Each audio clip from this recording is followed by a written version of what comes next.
하나님 말씀 봅니다. 하나님 말씀 창세기 3장 15절 한 절 보도록 하겠습니다. 창세기 3장 15절 한 절입니다. 하나님 말씀이 이러합니다. 내가 너로 여자와 원수가 되게 하고 내 후손도 여자의 후손과 원수가 되게 하리니 여자의 후손은 내 머리를 상하게 할 것이요 너는 그의 발꿈치를 상하게 할 것이니라 하시고. 아멘.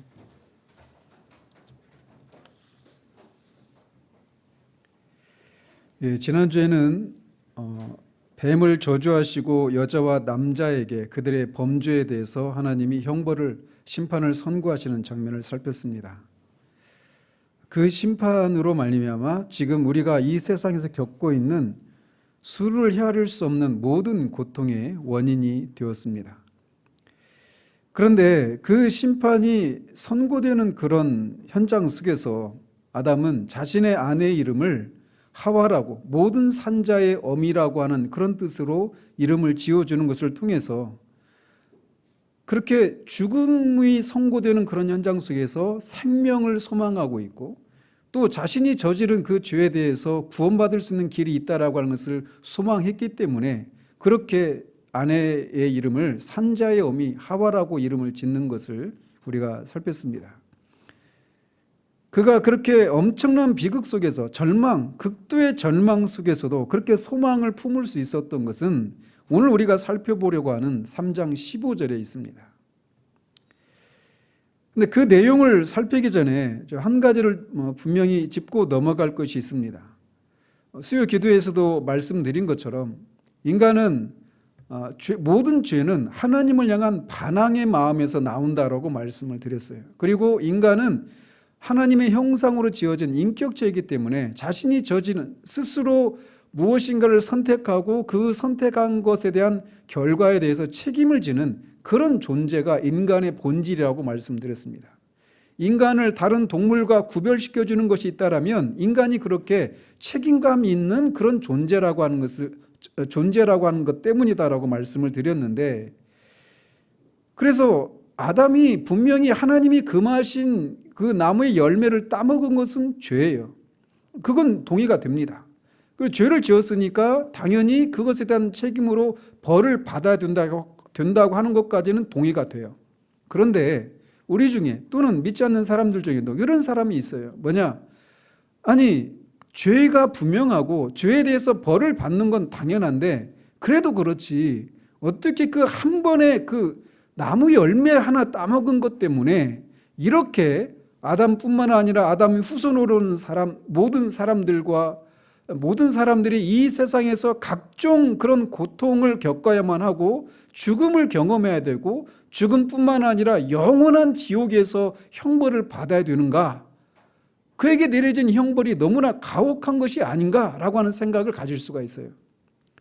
그런데 이것은 수요기도에서도 말씀드린 것처럼 죄가 얼마나 심각한 것인가를 모르기 때문에 또 하나님이 얼마나 어미로우시고 거룩한 분이신지를 알지 못하기 때문에 하나님이 그냥 그 죄에 대해서 그냥 하나님의 사랑으로 용서해 주시지라고 하는 생각을 가진다라고 말씀을 드렸잖아요. 그런 측면에서 아담이 저지른 죄가 얼마나 가증스러운 것인가라고 하는 것을 우리가 잠시 살피고 지나가도록 하겠습니다. 세 가지 측면에서 아담의 죄가 가증한 것이다라고 하는 걸 생각할 수 있어요. 하나는 그 죄를 저지른 아담의 측면에서 볼 때 그가 저지른 죄는 가증한 것이었다 이렇게 볼 수 있고, 하나는 그가 저지른 죄의 내용을 생각할 때도 그가 저지른 죄는 영원한 지옥의 형벌을 받기에 충분한 그런 죄였다라고 말할 수 있고, 그의 그 죄로 말미암아 빚어진 그 결과들을 생각할 때도 그가 그런 형벌을 받아 마땅하다라고 하는 것을 우리가 생각해 볼 수 있습니다. 먼저 그 죄를 저지른 아담의 측면에서 보면 그는 하나님이 금하신 그 명령이 무엇인가를 분명히 알고 있었습니다. 모르고 지은 것이 아니에요. 알고 있었고 또 그 명령을 수행할 수 있는 능력도 있는 상태에서 그 죄를 고의적으로 저질렀습니다. 그는 거룩함과 의와 진실함이 있어서, 지식이 있어서 하나님을 알고 있었고 완전한 하나님의 형상으로 지음받은 완전한 존재였음에도 불구하고 그런 죄를 저질렀다라는 거예요. 그렇기 때문에 더 그 죄가 가증하다라는 겁니다. 우리가 많이 배우지 못하고 또는 어떤 그런 인간의 상식적이지 못한 그런 어떤 무지하고 어리고 이런 연약한 그런 상태 가운데 있는 사람이 저지르는 죄와 모든 것을 사리분별을 다 할 수 있고 그것을 행할 수 있는 그런 처지에 있고 그것의 결과가 무엇인가를 아는 사람이 저지른 똑같은 죄라 하더라도 어떤 상태에 어떤 사람이 저질렀는가에 따라서 그 가중치가 달라지는 것처럼 아담은 한 번도 그런 상태 가운데 있었던 사람이 단 한 사람도 없었어요. 아담 같은 사람은 아무도 없었습니다. 왜냐하면 모든 사람은 아담 후손으로 태어나기 때문에, 타락한 아담의 후손으로 태어나기 때문에 타락하기 전에 아담과 같은 그런 상태에 있었던 사람은 아무도 없었단 말이에요. 그런데 그런 영광스러운 자리에 있었던 그런 상황 가운데 있었던 아담이라고 하는 측면에서 생각해 보면 그가 저지른 죄가 굉장히 가증한 죄다라고 말할 수 있어요. 그리고 그가 저지른 죄의 내용을 생각할 때도 그가 저지른 죄는 가증한 것이었다라고, 토마스 마스는 11가지를 얘기합니다. 그걸 막 다 얘기하려면 너무 긴데, 먼저는 첫 번째로 그가 말하고 있는 게 뭐냐, 그가 저지른 죄의 대상이 하나님이시라는 거예요. 하나님은 무한하신 분이십니다. 단지 그냥 과일 하나를 따먹은 정도가 아니에요. 그것을 따먹지 말라고 말씀하신 하나님을 거슬러서 저지른 그런 죄라는 겁니다. 그래서 우리가 죄를 저지른 대상이 누구냐에 따라서도 그 죄의 가중치가 달라지는 것처럼 아담이 저지른 죄는 무한하신 하나님을 향한 죄예요. 무한하시고 영존하시는 영원하신 하나님을 향한 죄였기 때문에 그의 죄는 가증한 죄다라고 말할 수가 있는 겁니다. 또 그의 죄는 하나님을 거짓말하는 분으로 만드셨기 때문에 그의 죄는 가증한 겁니다. 네가 이 열매를 먹는 날에는 반드시 죽을 것이다 라고 말씀하셨는데 그는 마귀의 말을, 하나님의 말보다 마귀의 말을 더 잘 들어서 먹어도 죽지 않는다. 그거 너무 과장해서 말씀하신 것이 아니야 라고 말하면서 하나님을 거짓말하는 분으로 만든 그런 죄였기 때문에 그의 죄는 가증한 죄였다라고 할 수가 있습니다. 또 그의 죄가 가증한 것은 하나님이 그에게 베푸신 은혜를 생각할 때도 그의 죄는 가증한 죄였습니다. 그는 하나님께 배은망덕한 죄를 저지른 거예요. 이것이 모든 죄의 뿌리입니다. 그래서 자신에게 베푸신 것을 감사하지 못하고 그것을 은혜로 여기고 감사하지 못한 채 하나님께 배은망덕한 죄를 저질렀기 때문에 그의 죄는 가증한 것이다라는 겁니다.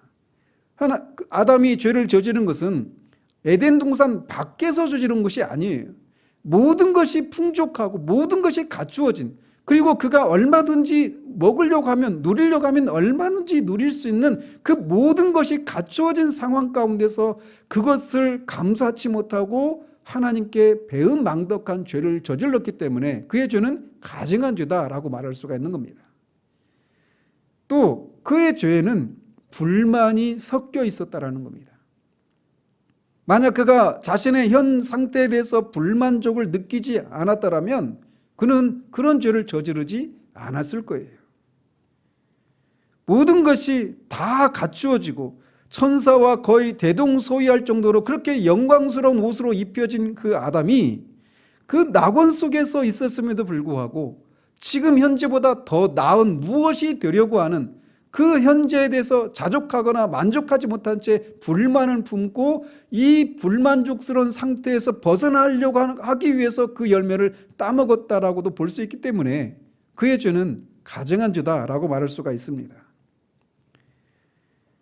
또 그의 죄가 가증한 것은 그가 하나님과 같이 되려고 하는 목적으로 그 열매를 따먹었기 때문에도 가증한 죄라고 할 수가 있습니다. 모든 존재를 있게 하시고 그 존재하는 것들을 붙들고 계시는 창조주 하나님과 피조물 사이에는 도무지 뛰어넘을 수 없는 존재의 간격이 있습니다. 창조주와 피조물 사이에는 구별이 있어요. 그래서 그것을 먹지 말라라고 하는 것을 통해서 나는 창조주 하나님이고 너는 내 명령을 따라 살아야 되는 그런 피조물이다라고 하는, 너와 나 사이에는 이런 구별이 있다라고 하는 것을 알려주는 나무가 그 선악을 알게 하는 나무였는데, 아담은 그 구별을 없애버리려고 한 것입니다. 물론 사탄이 그것을 먹으면 선악을 알게 하는 일에 있어서 너희가 하나님과 같이 된다라고 하는 것을 통해 사탄이 사람에게 하는 그 모든 죄의 뿌리는 모양만 달리할 뿐 그 실체는 뭐냐면 하나님과 피조물 사이의 구별을 없애버리는 거예요. 이것이 이제 창세기 4장에서부터 계속 펼쳐지는 그런 죄의 모든 면면입니다. 그런데 아담이 그 말에 속아서 자신 안에 있는 그런 하나님과 같이 되려고 하는 그런 교만함과 맞아떨어져서 하나님과 피조물 사이의 구별을 없애고 하나님과 같이 되려고 했던 그런 시도였기 때문에 그의 죄는 가증한 거라는 겁니다. 오늘날도 뭐 차별금지법이라고 하는 것이 발의가 됐잖아요. 그러니까 이 프레임 전쟁이에요. 프레임. 그러니까 차별금지법 하니까 차별금지법을 반대하면 차별을 하겠다라는 거냐 이렇게 달려들잖아요. 근데 그게 아니잖아요. 차별금지법의 핵심은 뭐냐면 구별을 금지하라고 하는 거예요. 남녀 간에 구별이 있어요. 성경이 우리에게 말해준 게 남녀가 하나님과 피조물 사이에도 구별이 있고 피조물 사이에서도 남자와 여자의 구별이 있어요. 어른과 아이의 구별이 있고 모든 것 속에는 구별이 있어요. 하나님 나라의 특징은 구별입니다. 그런데 그 구별을 없애버리겠다라는 거예요. 남자와 여자의 구별을 없애버리겠다라는 겁니다. 이런 식으로 사탄이 그 열매를 먹어라라고 하는 그 유혹의 뿌리에는 구별을 없애려고 하는 그런 시도인 거예요. 하나님과 이 피조물 사이의 구별을 없애서 하나님과 같이 되게 되면 어떻게 되겠습니까? 그 말씀하신 대로 그것을 먹는 날에는 반드시 죽는다라고 하셨기 때문에 인간은 다 죽게 되겠죠. 다 사라지고 말 것입니다. 사탄은 그것을 노린 거예요. 그래서 아담은 하나님과 같이 되려고 했던 그런 교만함으로 그 죄를 저질렀기 때문에 하나님과 피조물 사이의 그 구별을 없애버리려고 하는 그런 시도였기 때문에 그 죄는 가증한 것이었다라는 겁니다. 또 그 죄가 가증한 것은 그것은 하나님을 향한 의도적인 불순종의 죄였기 때문에도 가증한 것입니다. 하나님을 향한 반항에서 죄를 지은 거예요.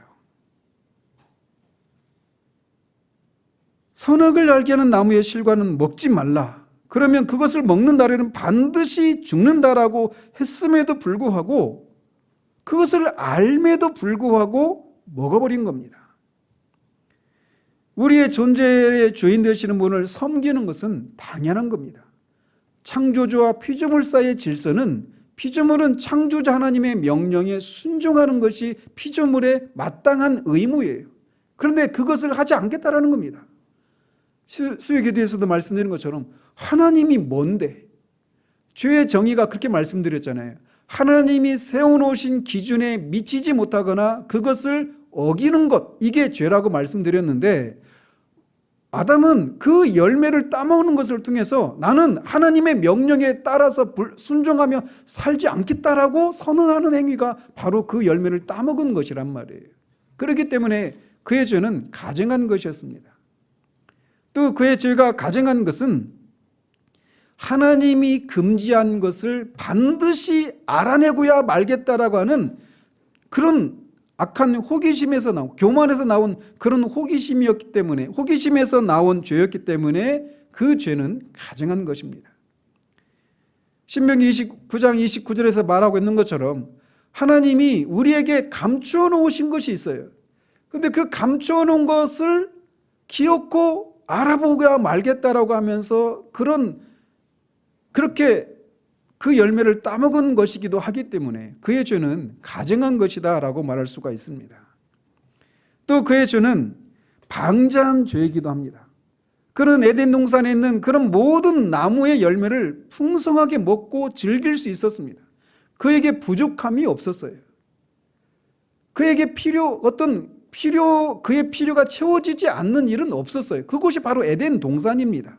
그런데 그는 필요를 넘어서서 쾌락을 추구하는 겁니다. 필요로 만족하지 않고 필요하지 않은데 더 큰 그냥 쾌락을, 그것이 반드시 필요해서가 아니라, 그래서 마치 천사 하늘 양식인 만나를 먹는 것으로 부족하고 고기를 먹어야 되겠다라고 그렇게 욕심을 부렸던 이스라엘 백성들처럼 그 안에도 그런 방자함이 있었기 때문에, 필요뿐만 아니라 쾌락을 추구하는 방자함의 죄였기 때문에 그의 죄는 가증한 것이다라고 말할 수가 있는 겁니다. 또 한 번째로 그의 죄가 가증한 것은 하나님의 것을 훔치는 신성모독의 죄였기 때문에 그렇습니다.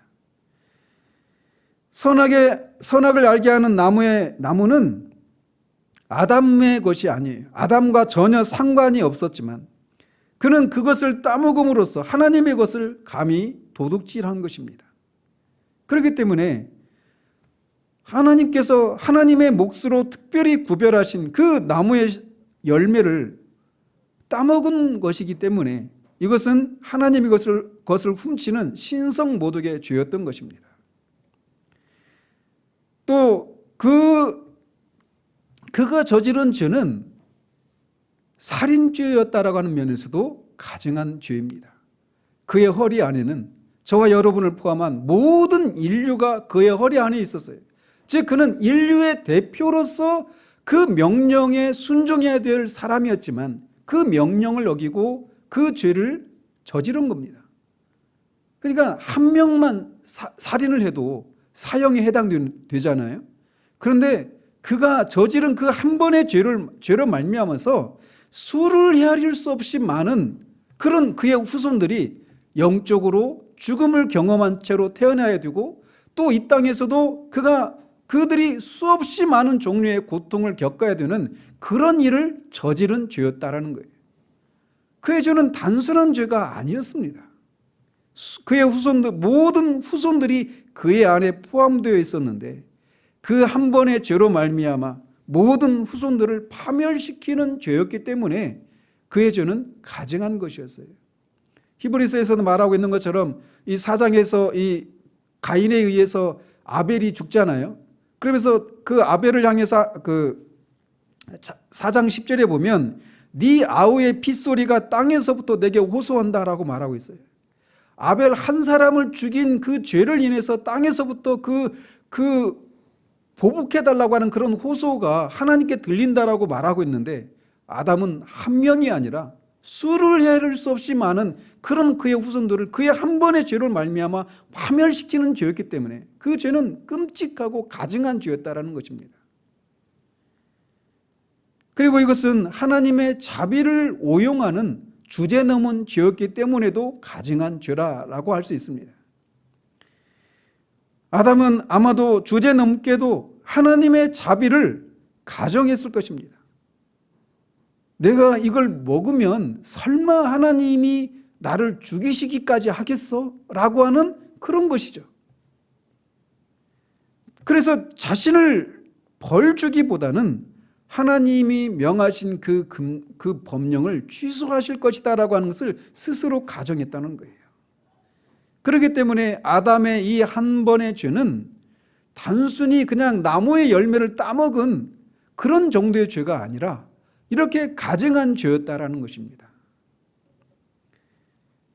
그렇기 때문에 그는 자신이 저지른 그 죄의 결과 앞에서 정말 그가 아무것도 할 수 없는 그런 절망스러운 상황 가운데 있었던 거예요. 사람을 도스토옙스키 그 책의 그 죄와 벌이라고 하는 책에 보면 라스콜라니코프 그 주인공이 그 여자를 죽이고 엄청나게 고통을 겪잖아요.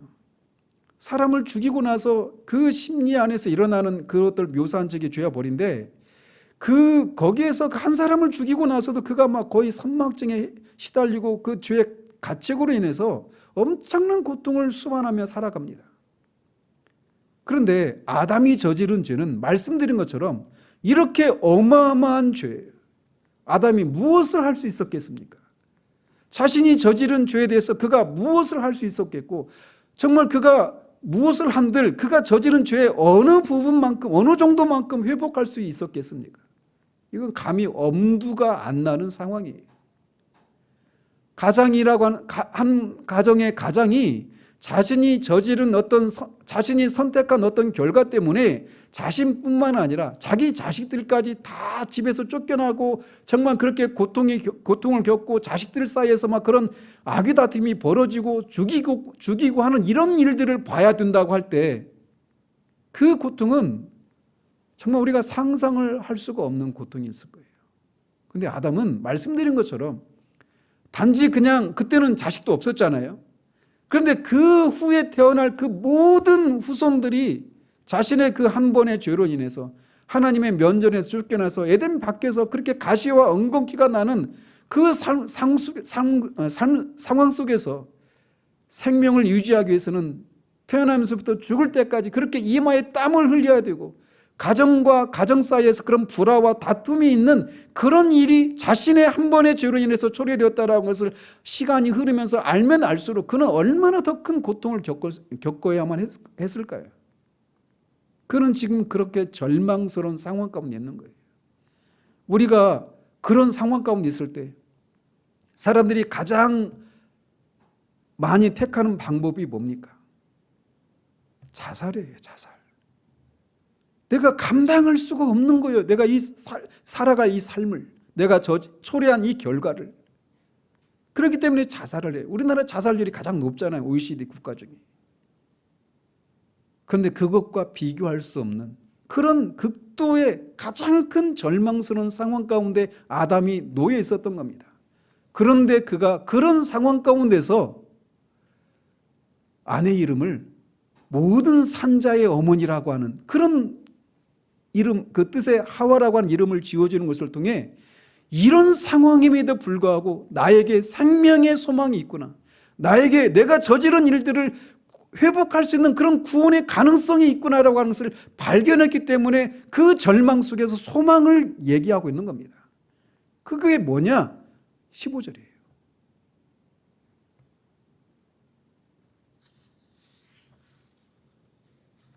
그 15절에서 하나님이 이렇게 말씀하십니다.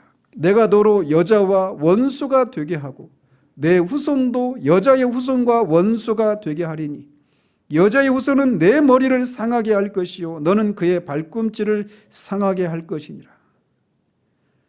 이거를 우리가 흔히 모언약, 어머니 언약 또는 원시복음 이렇게 부릅니다. 그래서 이 성경은 우리가 구약 성경, 신약 성경 이렇게 나누는데 더 엄밀하게 말하면 창세기 1장 1절에서부터 창세기 3장 14절까지와 창세기 3장 15절에서부터 요한계시록 22장까지 이렇게 나눌 수 있다라고까지 로이드 존스는 얘기해요. 왜냐하면 창세기 3장 15절 이후의 역사는 이 창세기 3장 15절에서 말씀하신 것이 그대로 펼쳐지고 있는 역사이기 때문에 그래요. 그럴 정도로 이 창세기 3장 15절은 너무너무나 귀중한 그런 성경에서 가장 귀한 구절이라고 할 수가 있어요. 그러면서 이 말씀 속에서 세 가지 적대 관계, 원수 관계에 대해서 언급하십니다. 첫 번째는 너와, 여기서 말하는 너는 1차적으로는 뱀이죠. 그런데 결국은 뱀을 사주한 그 배후에 있는 사탄을 가리키는 겁니다. 그래서 사탄과 여자와의 원수 관계에 대해서 얘기하고 있어요. 너와 여자가 원수가 되게 한다. 그 얘기는 사탄과 인류가, 여자로부터 나올 모든 인류가 적대 관계를 형성할 것이다라고 하는 것을 말하는 거예요. 또 하나는 내 후손과 여자의 후손도 원수가 되게 할 것이다 이렇게 말씀하셔요. 여기서 네 후손은 뱀의 후손이고 사탄의 후손으로서 집합명사입니다. 그래서 사탄의 수하로 태어나서 사탄의 종로로 타며 살아가는 하나님을 대적하는 상태로 태어난 모든 죄인들, 믿지 않는 사람들, 세상 이렇게도 말할 수 있습니다. 그리고 여자의 후손은 여자의 후손으로 오실 자를 믿음으로 말미암아 구원받은 하나님 나라의 백성 이렇게 말씀하고 계신 거예요. 여기서는 그게 나타나 있지 않지만 이미 계시의 점진적인 과정을 통해 이것이 무엇을 의미하는지를 알고 있는 우리가 그 신약의 빛으로 볼 때 여기서 말씀하고 있는 게 바로 그런 내용이라는 거죠. 그래서 이 사탄의 후손과 하나님 여자의 후손 사이에 적대 관계가 있다라고 하는 것을 말씀하고 계시고, 또 마지막으로는 너와 여자의 후손이 적대 관계가 있을 원수 관계가 될 것이다라고 말씀하십니다. 그리고 너는 사탄이고 여자의 후손은 우리가 나중에 알겠지만 이 여자의 후손은 결국은 예수 그리스도를 가리키죠. 그래서 이 사탄과 예수 그리스도 여자의 후손 사이의 이 적대 관계가 가장 중요하기 때문에 부연 설명을 합니다. 어떤 식으로 이 적대 관계 형성되는지를 말하고 있는데, 여자의 후손은 네 머리를 상하게 할 것이고 너는 그의 발꿈치를 상하게 할 것이니라 라고 부연해서 설명하고 있어요. 이 세 번째 관계가 가장 중요하기 때문에 그렇습니다. 그렇다면 왜 이 세 가지 적대 관계가 중요한지, 그리고 왜 이 적대 관계를 말씀하고 있는 이것이 왜 최초의 복음, 원시 복음이라고 부르고 있는지, 그리고 왜 이 구절이 구약에서 가장 중요한 구절이라고 말할 수 있는지라고 하는 것을 이 시간에 살펴보도록 합니다. 그래서 이미 말씀드린 대로 여기서 말하는 여자의 후손은 결국은 메시아로 오실 예수 그리스도를 가리킵니다. 그래서 성경은 이 여자의 후손이 점점 구체화되어가는 그런 과정으로 역사가 진행되는 거예요. 그래서 사장에서도 하와가 가인을 낳았을 때 이 여자의 후손이 바로 이 아이인가 라고 하는 그런 기대를, 그런 소망을 가지고 내가 여호와로 말미암아 득남했다라고 그렇게 가인이라고 하는 이름을 붙여준 거예요. 그 여자의 후손이 누구인가 라고 하는 것을 이제 이후의 성경을 통해서 계속 그것을 보여주고 있는 것입니다. 그래서 결국은 이 여자의 후손은 하나님의 아들이신 예수 그리스도께서 성육신에 있어서 오실 예수 그리스도를 가리키는데, 이 사탄과 예수님 사이에 이런 원수 관계가 있어서 그 여자의 후손으로 오실 분이 사탄의 머리를 상하게 할 것이다. 그러나 사탄은 그 여자의 후손의 발꿈치를 상하게 할 것이다. 이렇게 말씀하셔요. 결국 이것은 뭐냐? 예수 그리스도께서 사탄의 노예로 살고 있는 하나님의 백성들을 해방시키시기 위해서는 먼저 여자의 후손이 발꿈치가 상하게 되는 일이 있을 것이라는 거예요. 근데 그 발꿈치가 상하게 되는 일이 있고, 또 뱀의 사탄의 머리가 상하게 되는, 머리가 깨지는 일이 있을 것이라는 거예요. 여자의 후손을 통해서. 그게 뭐냐? 십자가에서, 결국은 예수님이 십자가에서 죽으심을 통해서 사탄과 사망과 이 죄의 권세를 깨뜨리시는 방식으로 그렇게 여자의 하나님의 백성들을 구원하실 것을 여기에서 말씀하고 있다는 겁니다. 이렇게 뱀과 사탄과 여자의 후손 사이에 이런 싸움이 있어요. 그리고 그 싸움의 결과 한쪽은 죽고 한쪽은 사는 중간 지점이 없이 한쪽이 죽어야만 승리가 이루어지는 그런 무승부는 없습니다. 한쪽이 이기든지 한쪽이 지든지 이 둘 중에 하나인데, 여자의 후손이 뱀의 머리를 상하게 하는 것을 통해 결국 승리하게 될 거라는 거예요. 그래서 구원은 반드시 이렇게 싸움에서 승리하는 것을 통해서 구원이 이루어진다라고 하는 것을 여기에서 그림자 형식으로 우리에게 말씀해 주고 계신 것이고, 신약의 빛을 가지고 있는 우리는 이것이 바로 예수님이 십자가에서 사탄의 권세를 무력화시키는 것을 통해 당신에게 속한 백성들을 구원하시는 그 구속 사건을 의미하는 것이라고 하는 것을 우리가 알게 되는 거죠. 이렇게 이런 원수 관계가 있다고 말을 해요. 그리고 또 하나는 뭐냐? 여자의 후손과 뱀의 후손 사이에도 적대 관계가 있다라고 말씀하고 있다라는 거죠. 그래서 이것은 이 집합명사입니다. 그래서 뱀의 후손은 결국 아까도 말씀드린 것처럼 하나님을 대적하고 사탄에게 속해서 사탄의 노예 노릇하면서 사탄에게 속박을 받고 있는 그런 불신자들, 죄인들을 가리키는 거예요. 그리고 또 하나는 뭐냐? 뱀의 여자의 후손은 이 장차 오실 여자의 후손을 통해서 그렇게 사탄에게 사로잡혀 있다가 해방된 그런 구원받은 하나님의 백성들을 가리킵니다. 그래서 이렇게 사탄의 후손들과 뱀의 후손들 사이에, 그러니까 사탄의 후손들과 여자의 후손들 사이에 이런 적대 관계가 있어서 계속해서 이 두 그룹 사이에 싸움이 있을 것이다라고 하는 것을 말씀해 주고 계신 거예요. 이것이 하나님을 믿는 신자들이 이 세상에서 그런 세상으로부터 그런 핍박과 고난을 받게 되는 원인이 여기에 있는 것입니다. 왜 하나님의 백성들은 하나님을 믿지 않는 사람들로부터 그렇게 핍박과 고난을 받는지, 이것이 바로 4장에서부터 이제 여자의 후손이었던 아벨이 가인에게 의해서, 뱀의 후손이었던 가인에 의해서 죽는 것을 통해서 첫 번째로 나타나고, 이스마엘이 이삭을, 에서가 야곱을, 이런 식으로 계속해서 그런 두 그룹 사이에 대적하는 것이, 이스라엘이라고 하는 나라를, 이스라엘을 둘러싼 열방이 끊임없이 집어삼키려고 하는 이런 싸움이 일어나는 이유, 그리고 교회와 세상 사이에, 믿는 자와 믿지 않는 자 사이에, 그래서 한 가정 안에서도 시어머니와 며느리 사이에, 남편과 아내 사이에, 자식과 부모 사이에, 그런 믿는 자와 믿지 않는 자 사이에 일어나는 그런 수많은 갈등과 싸움이 바로 이런 것 때문에 연유한다라고 하는 것을 여기에서 우리에게 말씀해 주고 계신 거예요. 그리고 이 싸움은 언제까지 지속되느냐? 여자의 후손으로 한 번 오셨던 그 주님이 다시 오셔서 사탄의 나라를 완전히 괴멸시키시고 하나님의 나라를 완성시키는 그 재림의 때에 이루어지게 되는 겁니다. 아담은 그것까지 보지는 못했겠죠, 이 당시에는. 그러나 신약의 빛을 가지고 있는 우리들이 볼 때는 바로 이것을 말씀하고 있는 거예요. 그렇기 때문에 우리가 이 세상에서 여자의 후손에 속한 믿는 신자들이 이 세상에서 끊임없이 환난을 당하게 되는 것입니다. 그래서 주님이 그 마지막 날 밤에 제자들에게 너희가 세상에서는 환난을 당할 것이다 라고 말씀하셔요. 그러나 뭐라고 말씀하십니까?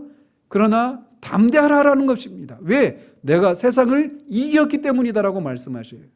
그래서 결국은 예수님을 믿는 하나님의 백성들, 여자의 후손들은 결국은 이깁니다. 그래서 요한계시록에서 계속 얘기하는 게 뭐냐? 일곱 교회를 향해서 계속 말씀하시는 게, 이기는 자에게는 내가 이런 은혜를, 복을 주겠다라고 약속하시는 거예요. 그걸 뭐냐? 교회는 결국 이기는 자라는 겁니다. 왜? 교회를 구성하는 한 사람 한 사람이 능력이 있는 능력자들이기 때문에 그런 것이 아니라, 교회의 머리이신 예수님이 세상을, 마귀를 이겼기 때문에 그런 거예요. 그래서 이 여자의 후손과 뱀의 후손 사이의 이 싸움은 주님이 오실 때까지 계속 된다라는 사실입니다. 이걸 우리 개인의 삶에 적용하면, 예수님을 믿으면 우리가 이 세상에서 사람들로부터 칭찬과 어떤 사람들이 부러워할 만한 그런 복을 받고 모든 사람들이 우리를 인정하고 그런 삶을 우리가 기대할 수 없다라고 하는 것을 우리에게 말해주고 있는 거예요. 주님이 오실 때까지는 교회는, 여자의 후손은 뱀의 후손들과 적대 관계를 갖고 있기 때문에 끊임없이 싸움이 존재하게 된다는 사실을 여기에서 우리에게 말씀해 주고 있는 겁니다.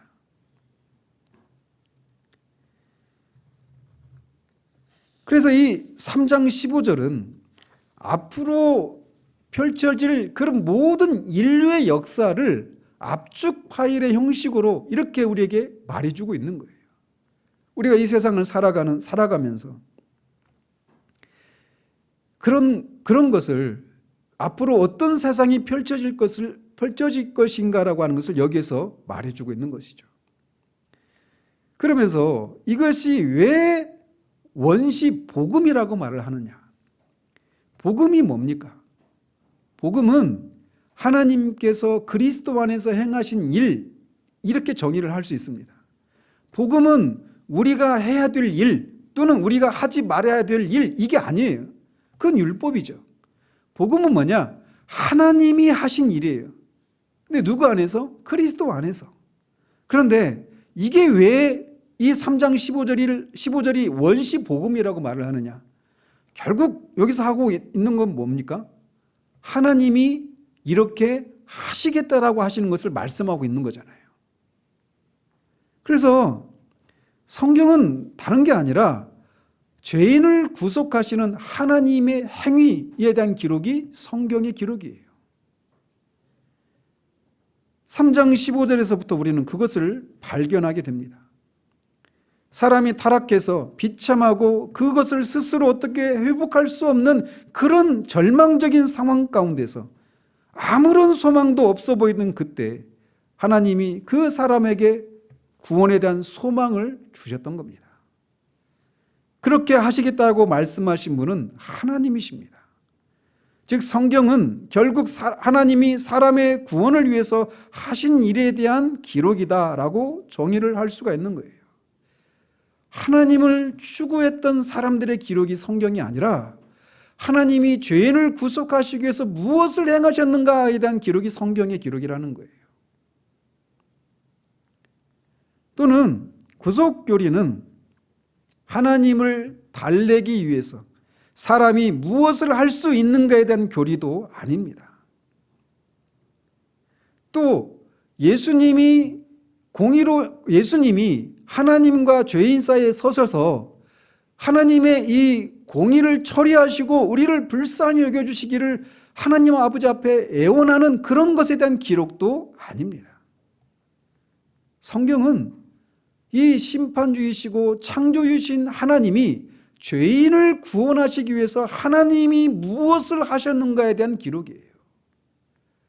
그러니까 구약의 하나님은 심판하시는 하나님이고 신약의 하나님은 사랑의 하나님이다, 이런 얘기가 맞지가 않는 거예요.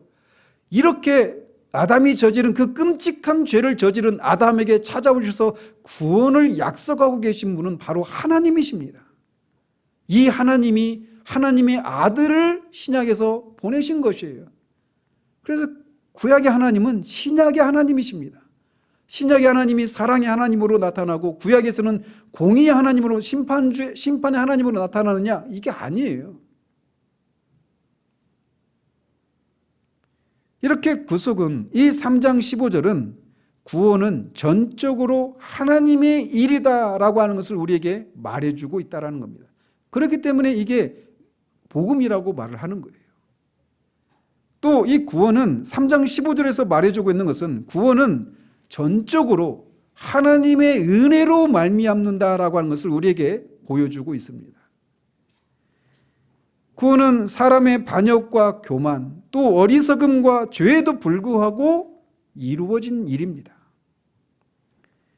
하나님은 인간의 죄와 불순종과 타락에도 불구하고 그런 죄인에게, 그런 세상에게 등을 돌리지 않으셨습니다.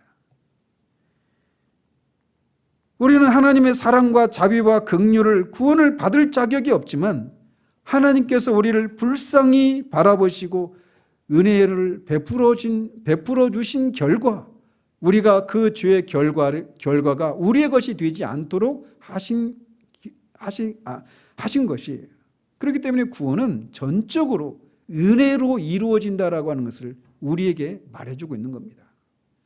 아담의 처지를 생각해 보십시오. 앞에서 말씀드린 것처럼 그가 저지른 이 죄가 얼마나 끔찍한 그런 죄였습니까? 그런데 그런 그에게 하나님께서 이 구원을 약속하고 계신 거예요. 이것을 통해 구원은 전적으로 은혜로 말미암는다라고 하는 것을 말해주고 있는 겁니다. 또 이 3장 15절에서 우리에게 말해주고 있는 것은 하나님의 이 구원의 계획은 반드시 성취된다라고 하는 것을 우리에게 교훈해주고 있습니다. 말씀드린 것처럼 여자의 후손이 뱀의 머리를 상하게 하는 일이 있었어요. 또 뱀이 여자의 후손의 발꿈치를 상하게 되는 일이 역사 속에서 이미 그리스도의 십자가 사건을 통해서 이미 성취가 되었습니다. 그 결과 그 뱀의 후손 가운데 있었던 사람들 중에 일부의 사람들이 여자의 후손이 되는 구원을 받는 일들이 계속해서 진행되어져 왔어요. 즉 하나님이 이 말씀하신 것이 성취되었다라고 하는 것을 우리에게 말해주고 있다는 겁니다. 이 사실은 아직 성취되진 약속을 우리가 어떻게 바라봐야 하는가라고 하는 것을 우리에게 교훈해 주는 것이기도 한 것이죠. 마지막으로 이 하나님의 구원 계획은 언약을 통해서 사람들에게 계시가 되었습니다. 하나님은 언약을 안 하시고 하나님이 하시는 일을 그냥 진행하실 수도 있잖아요. 그런데 하나님이 사람들에게 내가 장차 이런 일을 하겠다. 너희들의 이런 불순종과 타락에도 불구하고 내가 너희들을 뱀의 이 압제에서 너희들을 해방시키는 일을 하겠다라고 하는 것을 사람과 계약을 맺으십니다. 언약을 맺으셔요. 그것을 통해서 하나님이 하시려고 하시는 일들을 사람들에게 알려주신 거예요. 즉 하나님이 사람들을 구원하시기 위한 일들이 사람들에게 알려지지 않은 채 그냥 어떤 비밀로 담겨져 있었던 것이 아니라 계시되어 있다는 것입니다. 그래서 이 내용이 점점 시간이 흐르면 흐를수록 인간이 그 하나님의 그 약속의 말씀을 이해하는 정도가 더 깊어지고 더 넓어지면 넓어질수록 이 계시가 점진적으로 더 풍성해지고 더 분명해지고 구체화되는 그런 과정을 밟게 되는 것이죠. 이렇게 15절에서 하나님께서는 인류를 구원할 계획을 아담에게 말씀하셨는데 그것은 뱀에게 저주를 선고하시는 과정에서 타락한 아담과 하와에게 약속하셨기 때문에 아담은 그 절망스러운 상황에서도 소망을 품고 그렇게 자신의 아내의 이름을 모든 산자의 어미라고 이름을 지었던 겁니다. 사탄은 그 여자의 후손을 꿰어서 그 하와를 꿰고 또 아담을 결국 그 하나님의 명령을 어겨서 그 하나님이 금지하신 열매를 따먹게 함으로써 인류를 파멸시킬 계획을 가지고 그 죄를 짓도록 유혹했고 그 결과 그 열매를 따먹고 말았어요. 그렇다면 인류가 완전히 멸망을 당해야 되는 거란 말이죠. 하나님의 최고의 걸작인 하나님의 나라를 건설하시기 위해서 창조를 하셨는데 하나님의 백성을 완전히 진멸시켜버리면 하나님 나라를 건설할 수가 없게 된단 말이에요. 그런데 그것을 사탄의 그 계획을 하나님은 무력화시키는 일을 하신 것입니다. 사람을 죽이는 것이 아니라 그들에게 생명을 주시고 그들을 그 자신이 저지른 그 죄 가운데서 건지시는 것을 통해 하나님의 백성을 삼으시는 것을 통해 하나님 나라를 건설하시고자 하시는 그 하나님의 계획을 시행할 수 있게 하셨던 것이죠. 이 짧은 3장 한 장 속에서 우리는 죄의 기원과 죄가 무엇인지 또 죄의 결과가 무엇인지 그 죄에 대한 하나님의 심판의 결과들이 무엇인지 그로 말미암아 우리가 사는 세상이 왜 이 모양이 되었는가에 대해서 이 3장을 통해서 우리는 교훈받게 되는 겁니다. 그리고 이 3장에서 선고된 내용이 펼쳐진 것이 지금까지 인류의 역사예요. 인류 역사는 다른 게 아닙니다.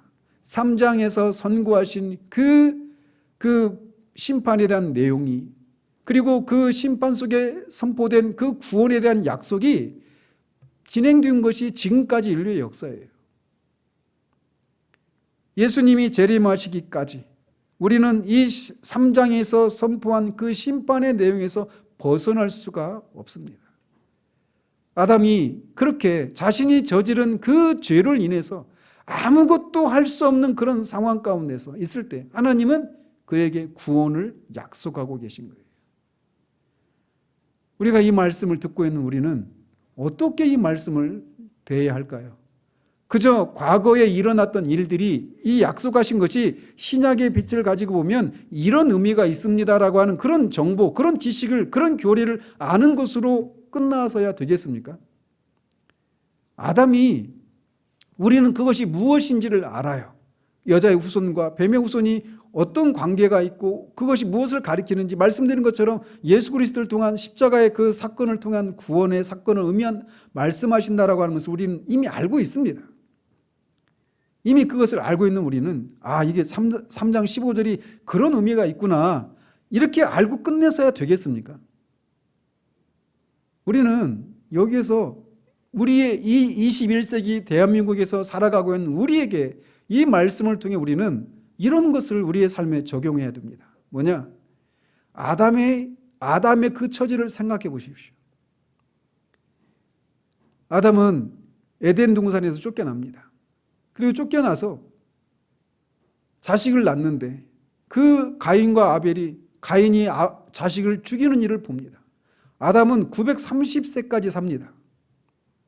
930년을 살면서 자신의 몸에서 난 자식들이 서로 막 치고받고 죽이고 강간을 일삼고 뒤에 이제 그 11장에 이런 거 보면은 그 11장까지 아담은 살지 않았죠. 근데 어쨌든 이 아담이 그 에녹이 하나님과 동행하다가 천국에 올라가잖아요. 그때도 아담이 살아 있었습니다. 그래서 아담이 930년을 살았는데 그 나이표 나이 한번 제가 만들어 놓은 게 있거든요. 그 보시면 그냥 아담은 죽고 그 다음에 가인과 아벨만 살고 그 다음에 그들이 죽은 다음에 그 후손이 살고 이렇게 안 해요. 계속 몇 대를 거쳐 삽니다. 그래서 그 야곱과 에서도 15살 때까지 아브라함이 살아 있어요. 그러니까 아브라함한테 그 하나님이 자신을 어떻게 불러냈는지 나중에 얘기하겠지만 어떻게 불러냈는지 나를 그 너의 아버지 이삭을 어떻게 낳게 됐는지 이삭을 바치라고 했을 때 하나님 어떻게 하셨는지 이거를 생생하게 산 증인으로부터 들었던 사람들이 에서와 야곱이에요.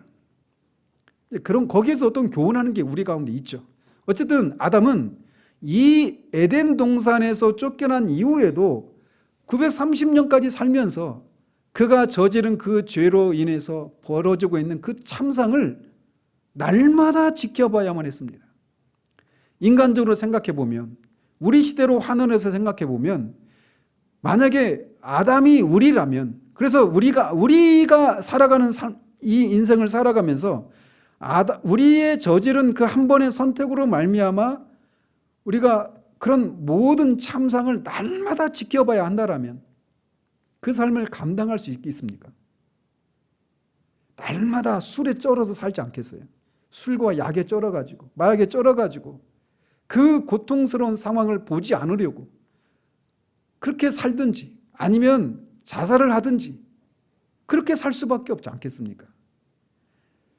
우리가 한 가정을 책임지고 있는 사람으로서도 그런 어떤 우리가 감당할 수 없는 그런 상황을 인해서 그냥 삶에 완전히 절망의 나락으로 떨어져서 자살하고 죽고 마는 술과 마약에 쩔어 사는 그런 쾌락에 막 쩔어가지고 그 상황을 직면하지 않으려고 하는 그런 선택을 하기가 쉽지 않습니까?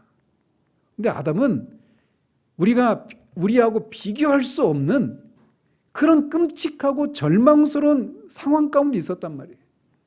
근데 아담은 그런 삶을 살아가면서 소망을 품고 삽니다. 생명에 대한 소망, 구원에 대한 소망. 분명히 날마다 자신이 저지른 그 죄로 인해서 이 세상이 어떻게 되어졌는지를 날마다 그 참상을 보고 있음에도 불구하고 그거를 930년을 사는 거예요. 그 고통스러운 삶을. 그런데 그런 속에서도 내가 왜 그때 그런 일을 했지라고 하면서 돌이킬 수 없는 그 과거의 그 죄를 막 회상하면서 날마다 술과 그 후회 속에 사는 그런 삶을 살지 않습니다. 그리고 그것을 감당할 수 없는 그런 상황을 인해서 그냥 삶을 포기하지도 않아요.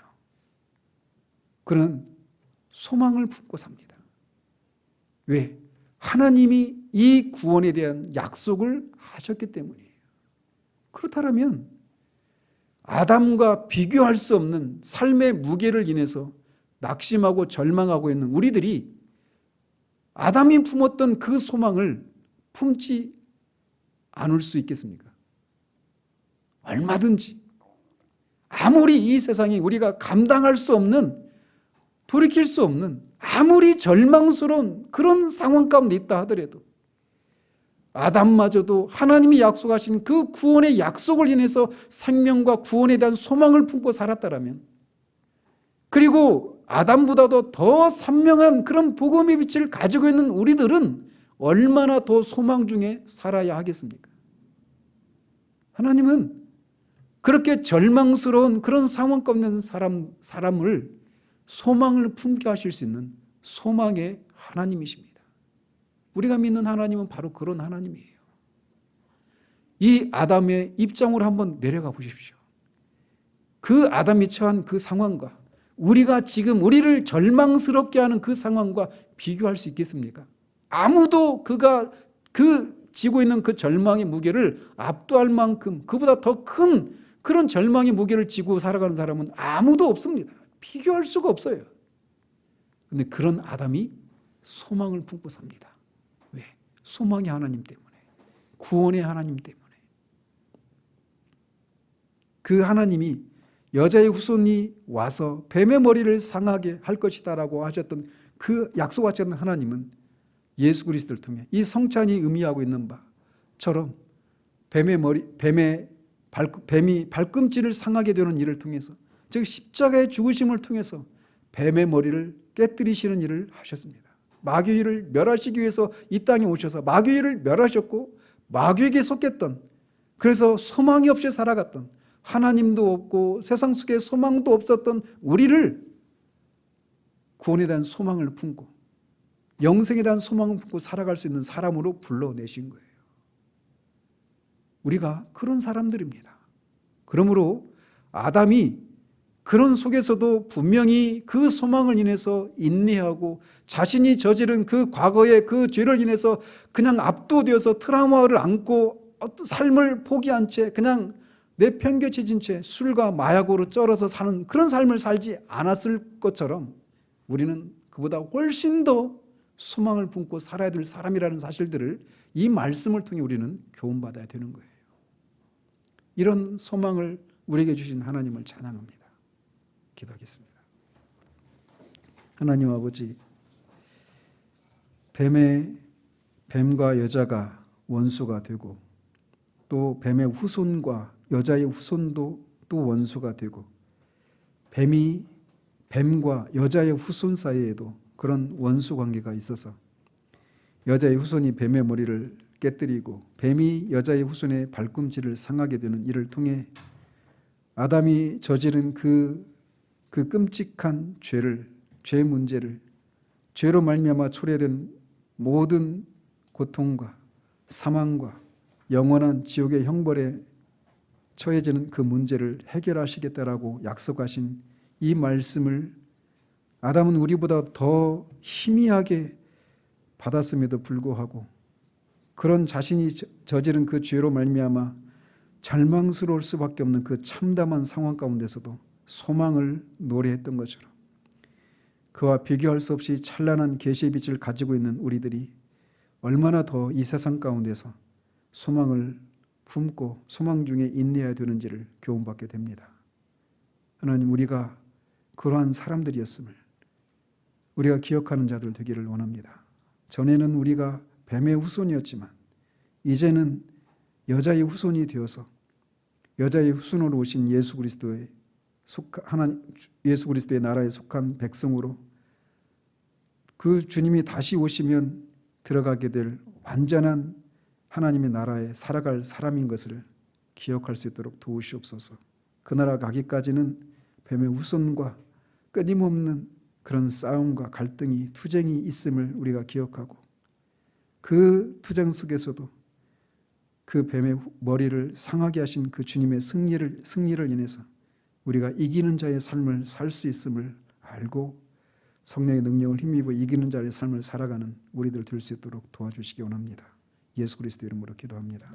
아멘.